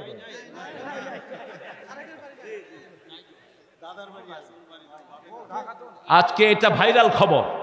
আপনি ফেসবুকে তো আমার যাওয়া হয় না, আমার এটা অ্যাকাউন্টও নেই। আমি রাস্তায় চললে তখন কিছুটা দেখা হয়, তো দেখি যে সাংবাদিক বলছেন, এবং রোমানা কি নাম নেই একটা ব্যারিস্টার মেয়ে, রুমিন, ও রুমিনও ওটার সাথে কণ্ঠ মিলালো। তো আমি অবাক হলাম যে একটা প্রেসিডেন্টের ছেলে, আর্মি হেডের ছেলে, 3 বারের প্রধানমন্ত্রীর ছেলে, সারা দুনিয়াতে তার একটা ঘর নাই। কি কথা? লন্ডনে থাকছে যে কদিন ভাড়া বাড়িতে, এখনো আছে। আল্লাহ তুমি সত্যটা আমাদের কাছে উন্মুক্ত করে দাও। আরো চিৎকার করে বলি আমিন। সত্য আছে যেখানে আমরা আছি, ইনসাফ আছে যেখানে আমরা আছি। আমার রাসূল সাল্লাল্লাহু আলাইহি সাল্লামকে আল্লাহ দেখালেন, মেয়েরা পর্দা করবা, ও মায়েরা তোমরা সুন্দর, তোমাদেরকে জান্নাতে আল্লাহ বানিয়েছেন। জান্নাত সুন্দর, মেয়েরাও আমাদেরকে বানিয়েছে তায়েফ আর মক্কার মধ্যখানে। এই জন্য আমাদের মধ্যে দেখেন কিছু মানুষ আছে একদম টাফ, বিভিন্ন ক্যারেক্টারিয়ান মানুষ আছে, আর মেয়েরা যত কালোই হোক মেয়েদের মধ্যে সৌন্দর্য আছে না নাই? আর ওরা সাজতে পছন্দ করে। কি করে? সাজতে পছন্দ করে, কারণ জান্নাত সাজানো জায়গা। মেয়েরা না করতে পারে না। দেখবেন আপনি 10টা শাড়ি দিচ্ছেন, যদি জিজ্ঞেস করেন আর লাগবে, দিলে ভালো হয়। দিলে এটা ওর দোষ না, ওই জান্নাতের নেচার। আপনি 100টা আংটি দিচ্ছেন, আর লাগবে, দিলে ভালো হয়। এটা তো পুরান হয়ে গেছে, দিলে ভালো হয়। ওরা নিষেধ করে না, এই জন্য ওদের প্রতি সদয় হবেন। রাসূল সাল্লাল্লাহু আলাইহি ওয়াসাল্লাম বলছেন, কোনো মেয়েকে গালি দিও না, আমি সব মেয়েদের বাপ। আর অন্যদিকে আল্লাহ বলেছেন, তোমরা নবীকে বাবা ডেকো না। মা কানা মুহাম্মাদুন আবা আহাদিম মির রিজালিকুম ওয়ালাকিন রাসূলুল্লাহি ওয়া খাতামান নাবিয়্যিন ওয়া কানা আল্লাহু বিকুল্লি শাইইন আলিমা। সূরা আহজাবের 39 নম্বর আয়াত আল্লাহ বলছেন, নবী আলাইহিস সালাম কোন লোকের স্বাবলম্বী পুরুষের পিতা নয়, তিনি হলেন নবীদের শেষ নবী। সব বিষয়ে জানেন কে? আল্লাহ জানেন। আমরা যারা ধর্মীয় কারণে কাউকে বাবা ডাকি, আমরা জাহান্নামে জায়গা করে নিচ্ছি। রাসূল বলছেন, যে নিজের বাপ ছেড়ে অন্যকে বাবা ডাকে সে জাহান্নামী। এখন আপনারা বলবেন, শ্বশুররে কি ডাকবো? কি ডাকবেন? শ্বশুর আব্বা। এই আব্বাটাতে কেমনে চালু হলো? সৌদি আরবে কিন্তু শ্বশুরে আব্বা ডাকে না। কি ডাকে? কি ডাকে? আব্বা ডাকে না, বাবা ডাকে। দেখছেন কত বড়? আরে মিয়া, আব্বা আর বাবা তো একই জিনিস। বাবা অবশ্য অন্য জিনিসেরও পোলাপানে কয়। বাবা কি রে কয়? জর্দা খোররা জানে কি জর্দা আছে? বাবা জর্দা। আবার ইয়াবারে পোলাপান কি কয়? বাবা কয়। সেটা না। আপনি কোন আপনার শ্বশুরকে আপনি শ্বশুর আব্বা ডাকেন, শ্বশুর আব্বা। আর আপনার আব্বা হলো পিওর আব্বা। আপনার আব্বার ধারে কাছেও নয় আপনার শ্বশুর আব্বা। আপনি যদি আপনার আব্বার খেদমত না করেন, আল্লাহ তোকে গর্দানা ধরে জাহান্নামে দিয়ে দিবে। বাপ পাগল হোক, বেরাবাজি হোক, বাপের পায়ের কাছে পড়ে থাকবা। ফু আনতে যায় বিভিন্ন হুজুরের কাছে, গোড়ার ডিমের ফু আনো।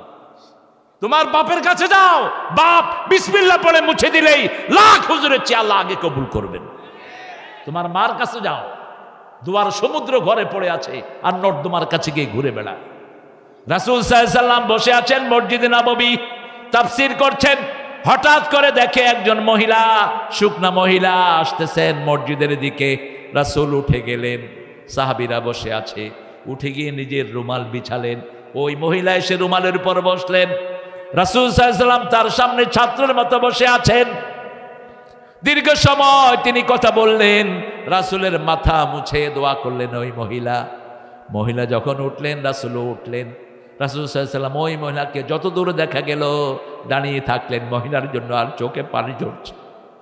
ফিরে আসার পরে সাহাবায়ে কেরাম জিজ্ঞেস করলেন, ইয়া রাসূলুল্লাহ, বুঝলাম না কোন মহিলা এত ভাগ্যবতী যে রাসূলের রুমালের উপরে বসে?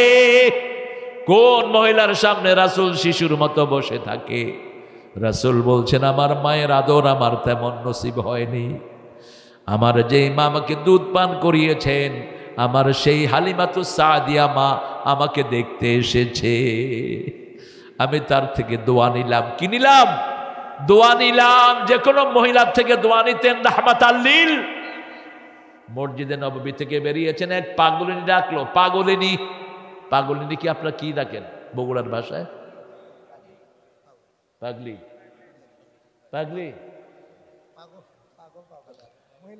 মহিলা পাগলি। সাহাবীরা বলছেন, ইয়া রাসূলুল্লাহ হাযিহি মাজনুনা, এটা পাগলিনী, আপনি যায়েন না। রাসূল গেলেন, পাগলিনী রাসূলের হাত ধরলেন, হাত ধরে ভিতরে টেনে নিয়ে গেছে। নিয়ে অনেকক্ষণ পরে বলছে, কাইফা হালুক, হে মুহাম্মদ তুমি কেমন আছো? রাসূল বলছেন, আলহামদুলিল্লাহি রাব্বিল। মহিলা এত জোরে একটা খুশি হলেন, খুশি হয়ে রাসূলের মাথা মুছে দিলেন, বললেন, মুহাম্মদ আল্লাহ তোমাকে সবসময় ভালো রাখুক। রাসূলের হাত ছেড়ে চলে গেলেন। রাসূল ফিরে আসলেন। আসার পরে সাহাবায়ে কেরাম জিজ্ঞেস করলেন, ইয়া রাসূলুল্লাহ, বলেছেন উনি পাগলিনী। বলছে, পাগলিনী হলে কি হয়েছে? আমি তার সাথে যাওয়ার কারণে এত সুন্দর একটা হাসি তিনি তোমাদেরকে উপহার দিয়েছেন। যে কোনো মানুষের মুখে হাসি ফোটানোর চেষ্টা করতেন রাহমাতাল লিল। আলামিন মেরাজে প্রথম রাসূল সাল্লাল্লাহু আলাইহি সাল্লাম গেলেন। এই মেরাজ থেকে আসার সময় 5 ওয়াক্ত নামাজ দিলেন রাহমাতাল লিল আলামিনকে। কে আজকে থেকে আর নামাজ ছাড়বো না, রাজি আছি? রাজি আছি? দেখি কারা কারা একটু হাত তুলে দেখান, বলেন হে আল্লাহ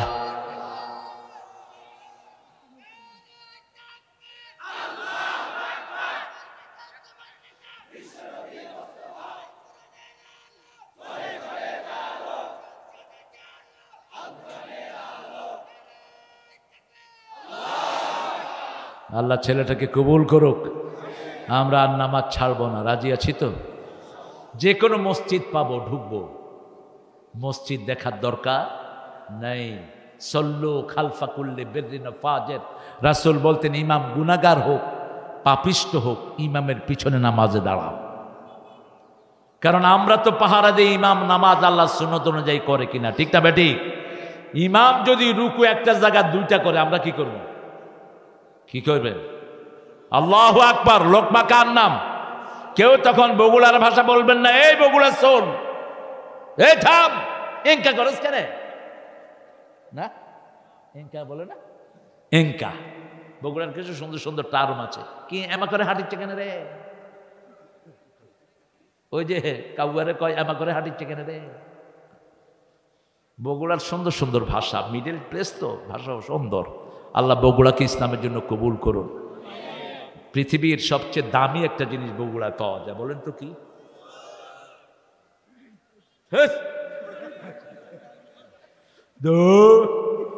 দই তো সবখানে পাওয়া যায়, কিন্তু বগুড়ার মরিচ তারই কারেন্ট। রাসূল যেটা করে আসমানে গেলেন সেটাও কারেন্ট, সেটাও কি কারেন্ট ভরা। ওটার মিনিটে গতি হলো 1,86,000 মাইল।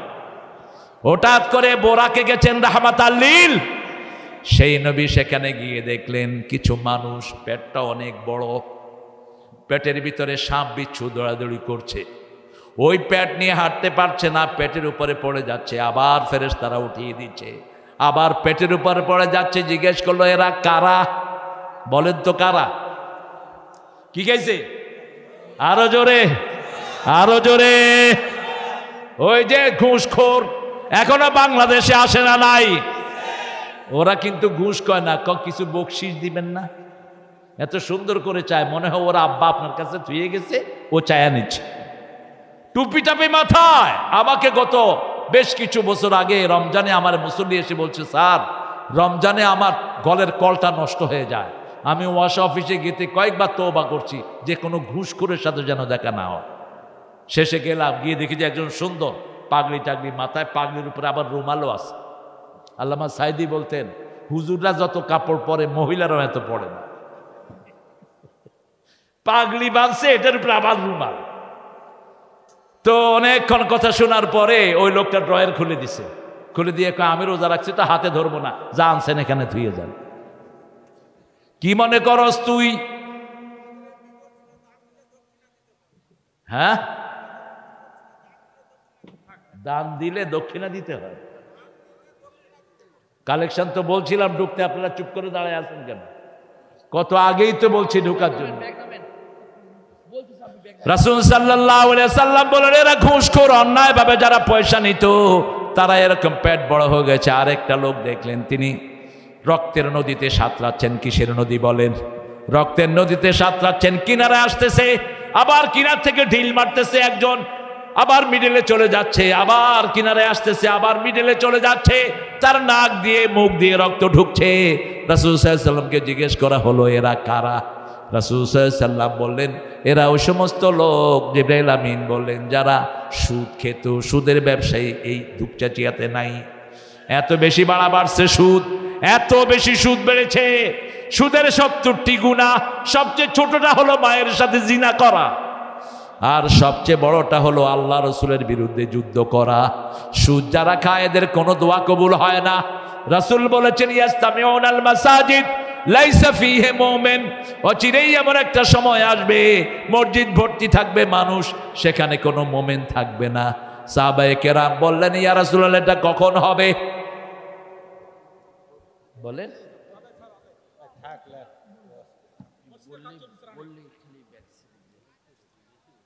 শুরুতেই তো কি একমাত্র আমাদের এই আসনের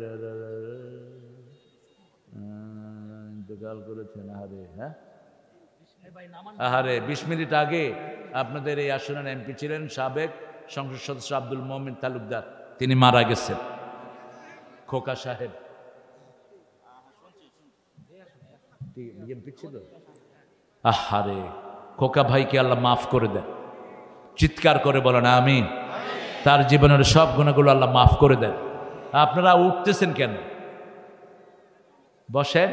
হ্যাঁ, নামাজ এখানে হবে, এখানে হবে ইনশাল্লাহ। আজান হবে ইনশাল্লাহ, একটু পরে আজান হবে ইনশাল্লাহ, নামাজ হবে, টেনশন করবেন না। মসজিদে আজান হয় 4:15।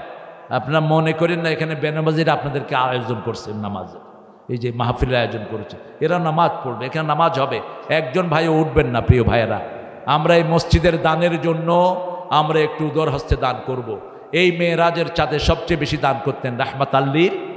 রজবে একটা দোয়া করতেন, পড়েন আল্লাহুম্মা বারিক লানা ফি রাজাবা ওয়া শাবান ওয়া বাল্লিগনা রমাদান।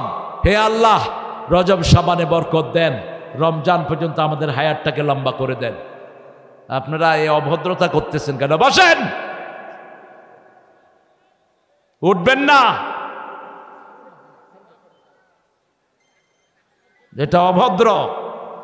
আমি বসে আছি ঢাকা থেকে এসে, আপনারা উঠলেন কেন?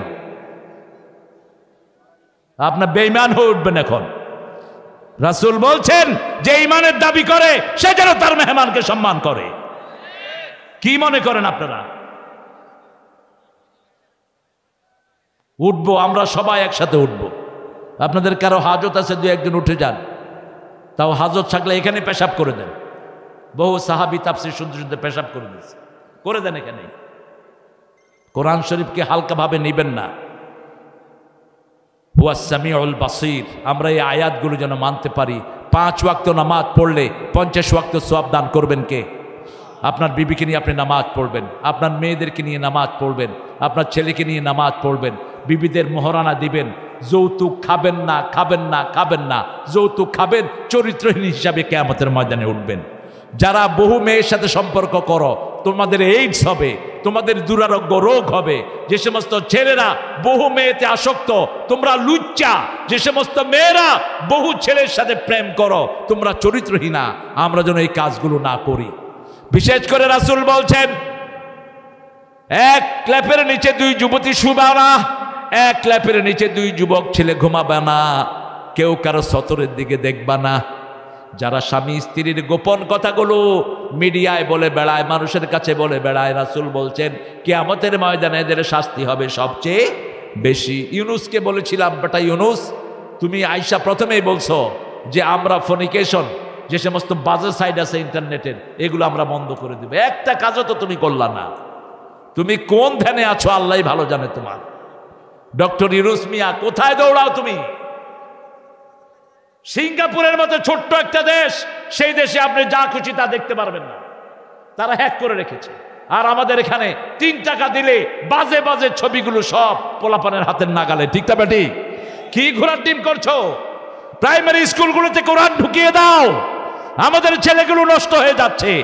1,20,00,000 ছেলে প্রত্যেক দিন সকালে স্কুলে যায়, একটা সালাম পর্যন্ত শেখায় না, কিছুই নাই। পতাকা যখন উড়ে পতাকা উঠতেছে, অন্যদিকে মাদ্রাসায় ছেলেরা খেতে পায় না, 3 বেলা ভালো খাওয়ার জোটে না।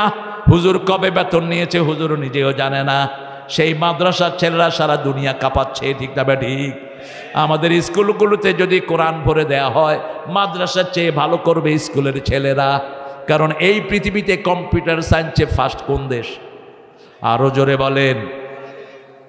তারপরে এই যে আর্কিটেকচারিং এ ফার্স্ট কোন দেশ? বাংলাদেশ। এই যে কুয়েতে বুরুজ খলিফা, ওখানেও বাংলাদেশের ইঞ্জিনিয়ার। নিউ ইয়র্কে যে টুইন টাওয়ার ভাঙা হলো, ওটাও বাংলাদেশি ইঞ্জিনিয়ার করেছে। এত ট্যালেন্টেড বাংলাদেশের ছেলেরা। আমরা মেরাজের শিক্ষা নেব, বিবির উপর জুলুম করব না। রাসূল সাল্লাল্লাহু আলাইহি ওয়াসাল্লাম মেরাজের পরে মদিনা জীবনের সব আয়াতগুলো নিয়ে এসেছেন। আল্লাহ রাব্বুল আলামিন সূরা নিসার ভিতরে 4 নম্বরে বলেছেন, ওয়াতুন নিসা সাদুকাতিহিন্না আনা সন্তুষ্ট চিত্তে মেয়েদেরকে তোমরা মোহরানা দিয়ে দাও। মেয়েদেরকে আগে খাওয়াবেন, নিজেরা খাবেন পরে। রাসূল কোনোদিন আগে খান নাই। ঘর ঝাড়ু দিতেন রাহমাতাল লিল আলামিন, নিজের কাপড় নিজে ধুইতেন। রাসূল বলতেন যারা নিজের কাজগুলো নিজে করে এদের শরীরটা ভালো থাকে। আমাদের ছেলেদের স্ট্রোক হয় কেন? 20 বছর, 30 বছর, 35 বছর বয়সে স্ট্রোকের রোগী আছে না নাই? কথা বলেন না কেন? অধিকাংশ সময় বেকার, বসে বসে শুধু মোবাইল টিভি।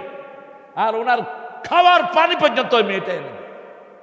খাওয়ার পানি, ভাত রেডি করা, তরকারি রান্না করা, পোলাপান পালা, সব কাজ দায়িত্ব মেয়েদের। আর ছেলেদের কি দায়িত্ব? উনি হলেন নবাবজাদা সলিমুল্লাহ কুতকুত আলী। আপনি আলু লাগায়, ও আলু লাগায়, এটা একটা কাজ আছে। আমার বাবাজি বলেছে আলু লাগান বাহিরে, কিন্তু ঘরে এসে বিবিকে সাহায্য করেন।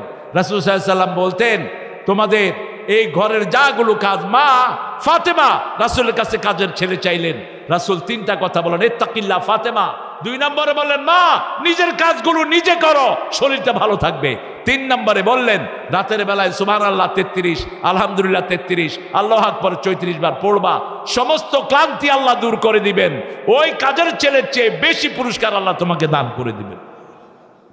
আমরা আজকে শিক্ষা নেব, নামাজ ছেড়ে দেব না। যেই দলে নামাজ আছে সেই দল আমরা করব, যেই দল কোরআনের দল সেই দল করব। রাজি আছি না নাই? একটু হাত তুলে দেখা দেন কারা কারা রাজি।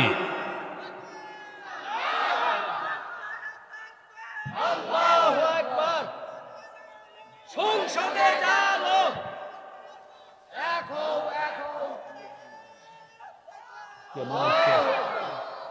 কি অবস্থা কালেকশনে? তোমরা মসজিদের কত টাকা ডিফিসিয়েন্সি, তোমাদের কত লাগবে মসজিদের বলো? টাকাই লাগবে না, হুদেই কালেকশন। লাগলে তো জানতো কত টাকা লাগবে। কালেকশন হয়নি না?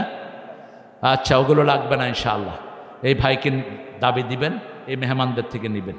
আমার মন্ডলের পয়সা কেমন হয়েছে কে জানে? যে করলা কি, ওর হাসিনার কাজের পোলা 400 কোটি টাকার মালিক, আর তুমি চেয়ারম্যান হয়ে করলা কি? কি কি কেউ করলা কি বলো? মাথার চুল উঠায় ফেলা দিছে, পায়ের জুতা পর্যন্ত ক্ষয় হয়ে গেছে। আর আরেক ভাই তো মাথা ঢাকেই রাখছে, বুঝে যাচ্ছে না কি হয়েছে। আহারে আল্লাহ আল্লাহ আল্লাহ আমাদেরকে কবুল করেন। আপনার যার আন্ডারে 5 জন লোক আছে, কয়জন? এই লোককে আল্লাহ ছেড়ে দিবেন না, ওই 5 জনকে আগে রাখবেন। আপনার ছেলে হোক, মেয়ে হোক, কাজের লোক হোক, এদেরকে ডেকে জিজ্ঞেস করবেন আপনাদের যে দায়িত্বে ছিল উনি আপনাদের সাথে কেমন ব্যবহার করেছে। একজন যদি বলে আমাকে ঠিকমতো খেতে দেয়নি, আমার টাকা মেরে খেয়েছে, ওখান থেকে আপনাকে জাহান্নামে যেতে হবে। কি কঠিন দায়িত্ব! আলা কুল্লুকুম রাইন ওয়া কুল্লুকুম মাসউলুন আন রাইয়াতিহি। আমাদের প্রত্যেকেই রাখালি সম্পর্কে জিজ্ঞেস করবেন কে? আপনার ছেলে মেয়েদেরকে আপনি কোরআন পড়ান, তা না হলে এরা পায়ের তলায় আপনাকে দিবে।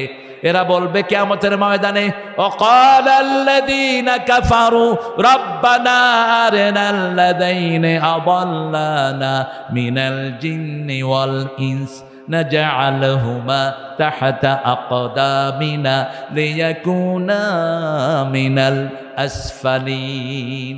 Disbeliever will say, show us those people who made us stay. We'll fix them under our feet. কাফেররা বলবে আল্লাহ ওই লোকদেরকে দেখিয়ে দেন যারা আমাদেরকে গোমরা করেছে, নামাজ শিখায়নি, রোজা শিখায়নি, কোরআন শিখায়নি, তাদেরকে আমাদের পায়ের তলায় দিয়ে তারপরে আমরা জাহান্নামে যাই। আল্লাহ আমাদের সবাইকে নাজাত দিয়ে দেন। আপনার ছেলেকে কোরআন পড়ালে আর যা হোক না হোক আপনার জন্য দোয়া আছে না নাই? ওর কোরআনগুলো আপনার আমলনামায় আছে না নাই? এখন বলেন তো মাদ্রাসার ছেলেরা বেশি উন্নত না স্কুলের ছেলেরা? এই যে তাকরিম একটা ছেলে, কি নাম ওর, বয়স কত বলে? এই বয়সে সে কয়েক কোটি টাকা আনছে বিদেশ থেকে। প্রথমবার একসাথে পেয়েছে ৫-৫০ লাখ টাকা। মাস্টার ডিগ্রি পাশ করে কোন ছেলে ৫-৫০ লাখ টাকা পায়? এরপরে শর্ট জার্নি তো আছেই, গেলেই পুরস্কার নিয়ে আসতেছে। বাপ এখন ঠ্যাঙের উপর ঠ্যাং দিয়ে খাইতেছে। বাপও ভালো মানুষ, একটা হেফজোখানার টিম দায়িত্বে আছেন। আমাকে গত সপ্তাহে একজন বললেন যে আমি ওর বাপকে এখানে নিয়ে আসছি আমার দায়িত্বে। আপনি আপনার ছেলেকে কোরআন পড়ান, কোরআন পড়লে কোরআনের ভিতরে সব জ্ঞান আছে না নাই? সবচেয়ে ভদ্র যেটা আপনি চান, কোনো পিতা কি চায় বাপের চোখের দিকে তাকিয়ে ছেলে কথা বলুক? চায় কোনো পিতা? কোনো মা কি চায়? কালকে একজন মা আমাকে বিচার দিচ্ছিলেন যে আমার ছেলে একটা জিনিস চেয়েছে, আমি দেয়নি দেখে ছেলে জোরে দরজা লাগিয়েছে। ছেলে হাফেজ, আমি ছেলেকে ডাকলাম, তুমি নাকি জোরে দরজা লাগিয়েছ, বলো কেন লাগিয়েছ? বলছে না ওস্তাদজি আমি জোরে লাগাইনি, এমনি জোর হয়ে গেছে, কিন্তু মা তো টের পেয়েছে জোরে হয়েছে না আস্তে হয়েছে, ঠিক কিনা? মায়ের পা ধরে মাপ চাও। দুই জায়গা যদি বেজার হয়ে যায় তোমার দুনিয়াও শেষ, আখিরাতও। নামাজ পড়েছো, রোজা করেছো, ইবাদত করেছো, পিতামাতার উপর যদি ইহসান না থাকে এগুলো বরবাদ করে দিবেন কে? এই জন্য আল্লাহর ইবাদতের পরেই পিতামাতার কথা বলেছেন কে? আল্লাহ বলেছেন ওয়াবিল ওয়ালিদাইনি ইহসানা। ইহসানের প্রথম কথা হলো বৃদ্ধাশ্রমে নিতে পারবা না। 2 নম্বর কথা হলো মাথা ছাকি দিয়ে কথা বলতে পারবা না। 3 নম্বর হলো উফ করতে পারবা না। 4 নম্বর অকুল্লাহুমা কাওলান কারীমা। কোরআনের সাথে যেরকম ব্যবহার পিতামাতার সাথে সেরকম।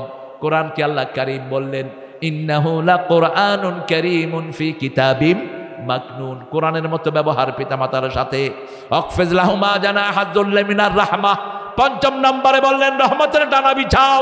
মায়ের জন্য 3 বার, বাপের জন্য 1 বার। 3 বার 3 বার 3 বার মায়ের জন্য, বাপের জন্য 1 বার। এই রহমতের ডানা হলো তোমার টাকা পয়সা, তোমার বিবি, তোমার ছেলে মেয়ে, সব পিতামাতার খেদমতে লাগাও। 6 নম্বরে দোয়া করো রাব্বির হামহুমা। আমার মা গেছে চলে, আমার বাবা গেছে চলে, দুজনারে জান্নাত দিও তোমার আরশ তলে। আমার মা গেছে চলে, আমার বাবা গেছে চলে, দুজনারে জান্নাত দিও তোমার আরশ তলে। আল্লাহ কবুল করুন। আরো চিৎকার করে বলেন আমিন। এরপরে এই মেরাজে রাসূল এনেছেন লা তাকতুলু আওলাদাকুম খাশিয়াতা ইমলাক। ক্ষুধা নিবারণের ভয়ে বাচ্চাদেরকে হত্যা করে দিও না। ফ্যামিলি প্ল্যানিং বগুড়াতে নাই। হ্যাঁ, এখন শিক্ষিত লোকেরা ছেলে হোক মেয়ে হোক 2টি সন্তানই যথেষ্ট। একটা হইলে, না হইলে হায় হায়। এই যারা বলে না হলে আরো ভালো, এরা জিনাকার। রাসূল বলছেন যে বিয়ের পরে সন্তান চায় না, এই জিনাকার। এ কি জিনাকার? আবার বিয়ে করে যারা গোপন রাখে, তুমি হুজুর হও আর মুজুর হও, বিয়ে করে গোপন রাখতে পারবা না। বিয়ে করে জানান দিবা। বিয়ে করে যারা গোপন রাখে তারাও কি জিনাকার? রাসূল বলেছেন বেশি সন্তানওয়ালা পরিবারে বিয়ে করবে যাতে আমার উম্মতের সংখ্যা বেড়ে যায়। তাজাওয়াদাল ওয়ালুদ আল ওয়াদুদ। বেশি সন্তান যেখানে বরকত আছে সেখানে। 2 নম্বরে বলছেন অন্যায়ভাবে কাউকে হত্যা করা যাবে। এখন অন্যায়ভাবে হত্যা আমাদের দেশে আছে না নাই? বুড়ি বুড়ি হত্যা। শুধু নিজেকে টিকিয়ে রাখার জন্য 2000 ছেলেকে হত্যা করে দেয়া হয়েছে, ঠিক না বা ঠিক? কত মানুষ গুম হয়েছে তার কোনো হিসাব? আল্লাহ সবচেয়ে ক্ষিপ্ত হয় কাউকে খুন করলে, কারণ নামাজের হিসাব হবে আগে, তারপরে হিসাব বিচার শুরু হবে রক্তের। বিচার শুরু হবে কিসের? রক্তের। কেন রক্ত প্রবাহিত করেছো? আপনাদের বিগত সরকার যা ডেভেলপমেন্ট করেছিলেন, যদি রক্ত প্রবাহিত না করতো এরে 100 বছরে কেউ নামাইতে পারতো না, ঠিক না বা ঠিক? যেমনে করছে করছে তো। মসজিদ প্রত্যেক উপজেলায় মসজিদ আছে না নাই? জিয়াউর রহমান সর্বশ্রেষ্ঠ কাজ করেছেন আমাদের ইমানের জন্য। ভর্তুকি দেখলেন যে সংবিধানে কোনো বিসমিল্লাহ নাই, একটা মুসলমান দেশ, তিনি কি ঢুকালেন? কথা কন না কেন? ঢুকালেন শুধু বিসমিল্লাহ না, আল্লাহর উপর অবিচল বিশ্বাস, সংবিধানের প্রথম কথা। পার্লামেন্টের স্পিকার যেখানে বসতো কিচ্ছু ছিল না, ওখানে তিনি লাগেন বিসমিল্লাহির রহমানির লা ইলাহা ইল্লাল্লাহু মুহাম্মাদুর। শেখ মুজিবুর রহমান ইসলামী ফাউন্ডেশন করেছেন, তার মেয়ে অনেকগুলো মসজিদ যেমনি হোক দিছে তো। সৌদি আরবে ভিক্ষা করুক আর যেমনি করুক, প্রত্যেক উপজেলাতে মডেল মসজিদ আসরা নাই। আর খালেদা যে আলেমদেরকে বুকে নিয়েছেন, আলেমদেরকে সবচেয়ে বেশি জায়গা দিয়েছেন, সবচেয়ে বেশি শ্রদ্ধা করেছেন, ঠিক না বা ঠিক? আর এই বেরি মসজিদ করছে আর আলেম করে পিটেছে। তোর খেতা পুলিত ওই বেটা মামুন এমন শক্তিশালী পোলা, হাঁটতেই পারে এমনি এমনি করতেছে। কিছু অন্যায় সবারই আছে, কিন্তু পজিটিভিটিও সবার আছে। আল্লাহ সবচেয়ে ক্ষিপ্ত হয় যখন কেউ কাউকে খুন করে। আল্লাহ বলছে সৃষ্টি করলাম আমি, তুই মারলি কেন তাকে? ঠিক না ঠিক? আমার সৃষ্টি, তুই মারার কে? আবার প্রেসিডেন্টের জীবন ভিক্ষা দেয়। এবারটা সলিমুদ্দিন, তুই কি জীবন দিস নাকি? তুই ভিক্ষা দেস দে? কি একটা পাগলামি নিয়ম! প্রেসিডেন্টের কাছে জীবন ভিক্ষা চান। প্রেসিডেন্ট কি জীবন দিয়েছে? ভিক্ষা চাইবে কার কাছে? আল্লাহর কাছে চাইতে হবে, ঠিক কিনা?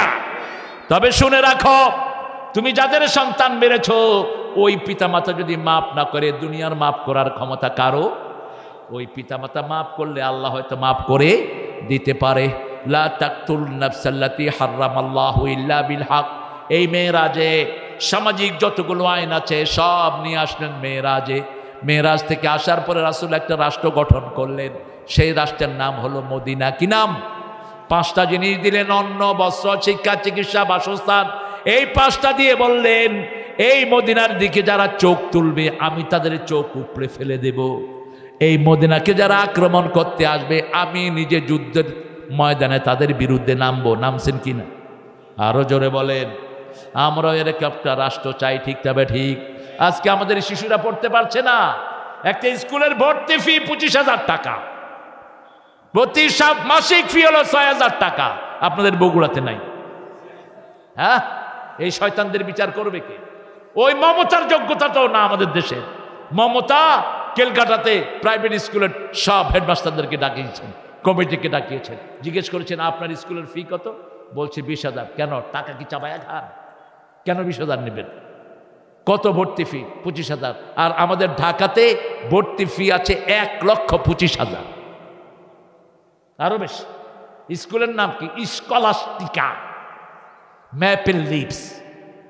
বাপ মারা গেছে, ছেলে দাঁড়ানো। আমি জিজ্ঞেস করলাম তুমি কে? কম্মি। আচ্ছা, ও এটা তো দেখি অন্য জিনিস। আচ্ছা, yes you, who the hell you are? I am his son. আমি এই লোকটার ছেলে। What you gonna do man? Do something for your daddy. তুমি কি করবা তোমার আব্বার জন্য? I don't know nothing, what should I do? একটা ছেলে মেট্রিক পড়ে বাপের জন্য কি করবে জানে না, এর চেয়ে ব্যর্থতা কি হতে পারে? কিসের শিক্ষা এগুলো? আমি ছেলেকে বললাম do you love your daddy? তুমি তোমার বাপকে ভালোবাসো নাকি? ছেলে কাঁদছে, বলছে কে তার বাপকে ভালো না বাসে? আমি বললাম just pray for him, forgive my dad, mercy on my dad. এই 2টা কথা বলো, মাফ করে দাও, রহম করো। মাফ করে দাও, রহম করো। সন্তান দোয়া করলেই সাথে সাথে কবুল করে নেয় কে? ওই পিতা সৌভাগ্যবান যারা জানাজা পড়ায় তার ছেলে। ওই পিতা সৌভাগ্যবান যার জন্য দোয়া করে তার বাচ্চারা, ঠিক তবে ঠিক। আমাদের মেয়েদেরকে কোরআন পড়ান। আমাদের মেয়েদের মতো ব্রেনি মেয়ে দুনিয়ার কোন দেশে? আল্লাহ আমাদের মেয়েদেরকে হেফাজত করেন, মেয়েদের প্রতি রহম করবেন। বাংলাদেশের মেয়েরা সবচেয়ে পরিশ্রমী মেয়ে। রান্না করে কারা? বাচ্চা পালে কারা? ঘর ধোয় কারা? কাপড় ধোয় কারা? কিল খায় কারা? মিলায় মিলায় দিচ্ছে।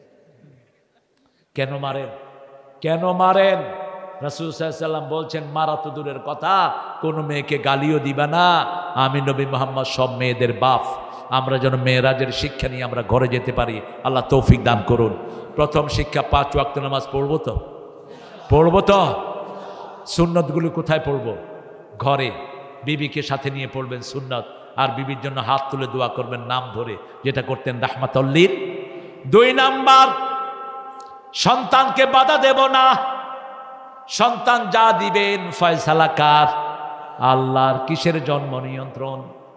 আপনাদের বগুড়াতে একজন ফ্যামিলি প্ল্যানিং এ চাকরি করতেন, ওনার 11টা সন্তান। আমি গিয়েছি কিছুদিন আগে তার বাড়িতে, 11টা। বললাম কেমনি কি হলো?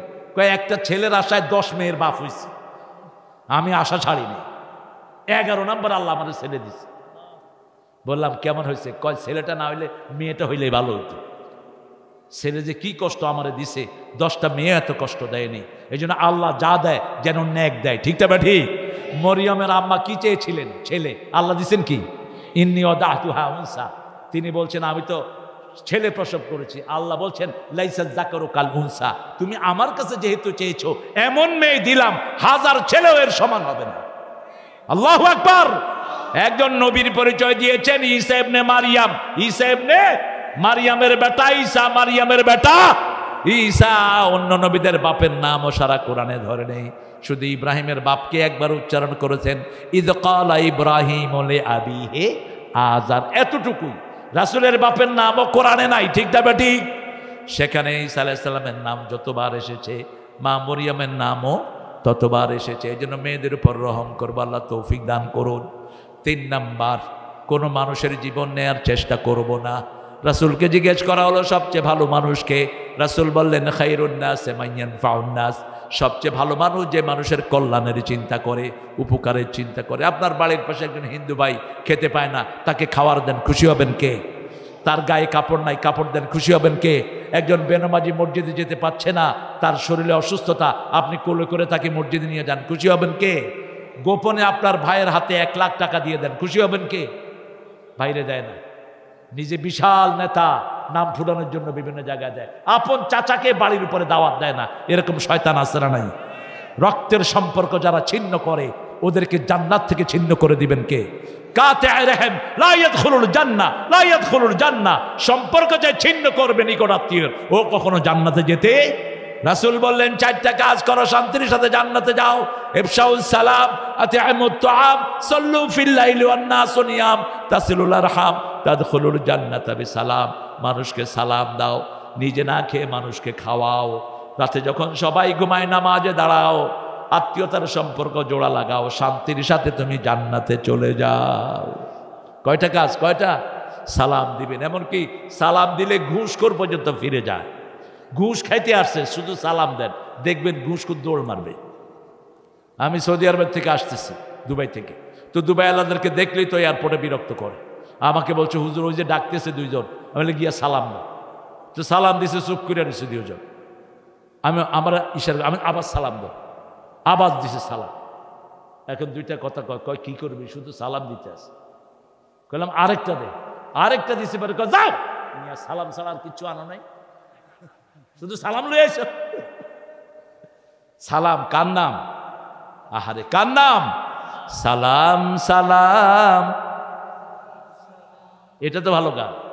শহীদ স্মৃতি স্মরণে আমার হৃদয় রেখে যেতে চায় তাদের স্মৃতি চরণে। সুন্দর, কিন্তু অসুন্দর হলো কখন? যখন এর সাথে হারমোনি তবলা লাগলো, যখন ছেলে মেয়ে একসাথ হলো, তখন এটা সুন্দর থাকলো না। পাম্পের নাম হলো বিসমিল্লাহ, ওজনে দেয় কম।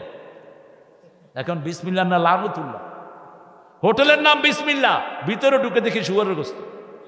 নেপাল, এখানে না, নেপাল देखिए जे पोर्क में शुअर का गोश्त। अरे ए उल्लू का पट्टा क्या है भाई? कहा भाई आप जैसे लोगों के लिए बिस्मिल्लाह लगाया, আপনার মতো লোকের জন্য বিসমিল্লাহ লাগাইছে, আর হিন্দু ভাইদের জন্য শুয়োর লাগাইছে। এটা যেন না হয়। লা তালবিসুল হাক্কা বিল বাতিল ওয়া তাকতুমুল হাক্কা ওয়া আনতুম তা'লামুন। আমরা জেনে শুনে যেন সত্যের গায়ের উপর আমরা মিথ্যার চাদর দিয়ে আবৃত না করি। আল্লাহ আমাদেরকে সত্যের জন্য কবুল করুন। আরো চিৎকার করে বলেন আমিন। আল্লাহ আমাদেরকে মেরাজের সমস্ত শিক্ষা অর্জন করার তৌফিক দান করুন। মেরাজে যেন আমরা রাসূলের যে শিক্ষা, দুধ খাবো বেশি। কি খাবো? কি খাবেন? দুধ। রাতের বেলায় ভারী খাবার নিয়েন না, শুধু দুধ খান। দুধ হলো আদর্শ খাবার, সব নবীদের প্রিয় খাবার। এই দুধকে আল্লাহ বলছেন লাজ্জাতুল লিশারিবিন, যারা পান করে এদের জন্য সবচেয়ে উপাদেয় একটা খাবার হলো দুধ। আমরা যেন মেরাজের শিক্ষা অর্জন করতে পারি, আল্লাহ তৌফিক দান করুন। বলেন সুবহানাকা আল্লাহুম্মা ওয়া বিহামদিক আশহাদু আল লা ইলাহা ইল্লা আনতা আস্তাগফিরুকা ওয়া আতুবু ইলাইক।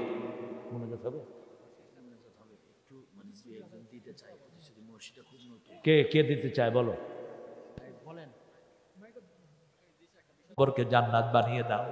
আমরা যারা হাত তুলেছি আমাদের অনেকের আব্বা আম্মা নাই, আব্বা আমার কবরকে বেহেশত বানাও, বেহেশতের পোশাক পিতা মাতার গায়ে পরায় দাও।